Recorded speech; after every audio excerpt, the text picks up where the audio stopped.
अस्सलाम वालेकुम नाजरीन, आपने देखा होगा कि अक्सर लोगों को बैठे बैठे टांग सुन होना, पाँव सुन होना, हाथ या बाजू सुन होने जैसा मसला दरपेश होता है और फिर लोग इसकी वजह पट्ठों की कमज़ोरी या खून की कमी बताते हैं।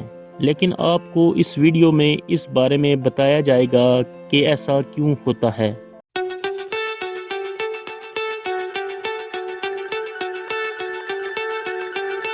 नाजरीन, हमारे जिस्म में नर्व्स का एक जाल फैला हुआ है। ये नर्व्स दिमाग और जिस्म के दरमियान राब्ते का जरिया हैं। हमारे जिस्म का कोई भी हिस्सा दिमाग से राब्ते के बगैर कोई चीज़ महसूस नहीं कर सकता।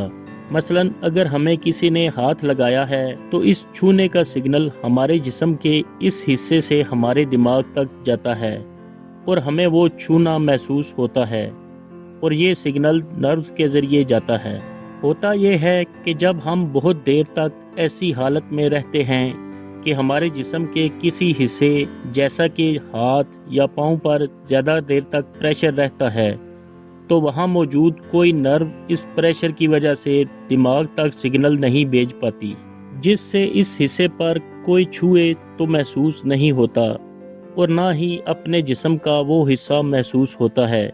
ऐसा प्रेशर की वजह से होना नॉर्मल है और तकरीबन हर एक शख्स के साथ ऐसा होता है। जब प्रेशर हटता है तो वो नर्व दोबारा अपने नॉर्मल काम की तरफ आती है और जिस्म का वो हिस्सा दोबारा दिमाग से राब्ता बनाता है, या यूं कह लें कि दोबारा जागता है और इस दौरान कीड़ियों का चलना महसूस होता है, जिसे बाज़ लोग सुइयां चुभना भी कहते हैं। ज्यादा प्रेशर की वजह से इस हिस्से को खून की सप्लाई भी कम हो सकती है, जिससे वो नीला और ठंडा हो जाता है। मगर ऐसा बगैर किसी प्रेशर के हो तो ये एसाबी निज़ाम की किसी बीमारी की अलामत हो सकता है और ऐसी सूरत में डॉक्टर से मायना करवा कर असली वजह का पता लगाया जा सकता है।